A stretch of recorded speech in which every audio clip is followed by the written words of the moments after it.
Hello दोस्तों, आज मैं आपको बताने जा रहा हूँ प्राइमरी मोटिवेटिंग फैक्टर के बारे में। जब भी आप किसी प्रोस्पेक्ट को मिलते हो तो डायरेक्टली हमको जाके उसको प्लान शो नहीं करना होता, पहले थोड़ा बातचीत करनी पड़ती है। उनके जो मोटिवेटिंग फैक्टर उसको जानना पड़ता है। हर कोई इंसान पैसे से प्रेरित नहीं होता, सबके प्राइमरी मोटिवेटिंग फैक्टर अलग होते हैं। क्या पता अच्छी हेल्थ चाहता हो, क्या पता अच्छी सेहत चाहता हो, क्या पता उसके प्राइमरी मोटिवेटिंग फैक्टर बहुत अलग हो। तो हमको प्रेजेंटेशन शुरू करने से पहले सबसे पहले उसके जानने है वो चाहता क्या है, फिर अब उसे जानने के बाद उस हिसाब से उसको प्रेजेंटेशन दिखानी है। सबसे पहले जानते हैं कि प्राइमरी मोटिवेटिंग फैक्टर होते क्या है। प्राइमरी मोटिवेटिंग फैक्टर में आपको 9 पॉइंट्स यहाँ पे देने हैं। वो 9 पॉइंट एक एक करके मैं समझाता हूँ होते क्या है। आपको पहले पूछने हैं 9 पॉइंट्स, उनके पास लिस्ट रख देनी है 9 पॉइंट्स की। अपने डायरी में जरूर अपने 9 पॉइंट्स लिख के रखें ये। और वो डायरी में 9 पॉइंट्स जो आपको स्क्रीन में दिख रहे होंगे यहाँ पे 9 पॉइंट्स, वो आपको लिखने अपनी डायरी में। और वो पॉइंट्स आपको शो करने हैं अपने प्रोस्पेक्ट को। ये उनको डायरी में खोल के हमको 9 पॉइंट दिखा दीजिए सामने ये। और उनके बाद क्या करना है, आपको सवाल पूछने। पहला पॉइंट है एक्स्ट्रा इनकम, अतिरिक्त आमदनी। तो पहला पॉइंट आपने अतिरिक्त आमदनी दिखाया। दूसरा पॉइंट है आर्थिक स्वतंत्रता, फाइनेंशियल फ्रीडम।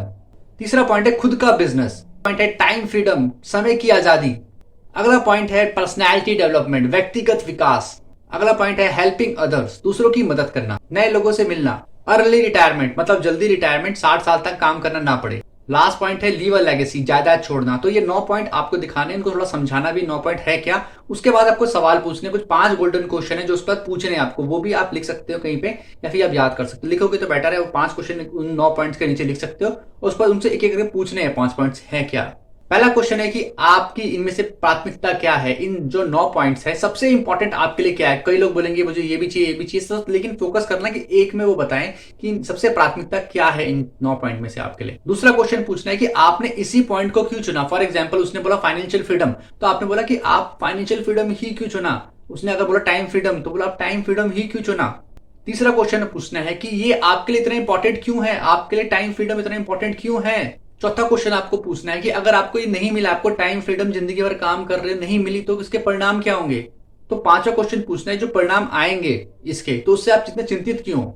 ये 5 क्वेश्चन पूछने का फायदा क्या है कि हम उसकी सोच जान जाएंगे, फिर उस हिसाब से उससे बात करेंगे। प्लस वो थोड़ा अपना माइंड से खुलेगा। अगर उसको बड़े ड्रीम्स नहीं है या फिर उसको ड्रीम का रास्ता नहीं मिल रहा, तो वो आई थिंक उसको ओपन होगा माइंड। उसके बाद आप प्रेजेंटेशन दिखाओगे तो वो ज्यादा समझेगा। तो मेक श्योर कि आप जब भी किसी गेस्ट से मिलें तो इन 9 पॉइंट्स को जरूर दिखाएं और ये 5 जो गोल्डन क्वेश्चन है जरूर पूछें। इससे आपको रिजल्ट अच्छे मिलेंगे, इफेक्टिवनेस आएगी आपके प्रेजेंटेशन में, और बहुत ही अच्छा आप नेटवर्क मार्केटिंग में कर पाएंगे। अगर आपको वीडियो यूजफुल लगा तो वीडियो को लाइक करना ना भूलें, और ऐसे ही नेटवर्क मार्केटिंग से रिलेटेड वीडियो देखने के लिए चैनल को सब्सक्राइब करें।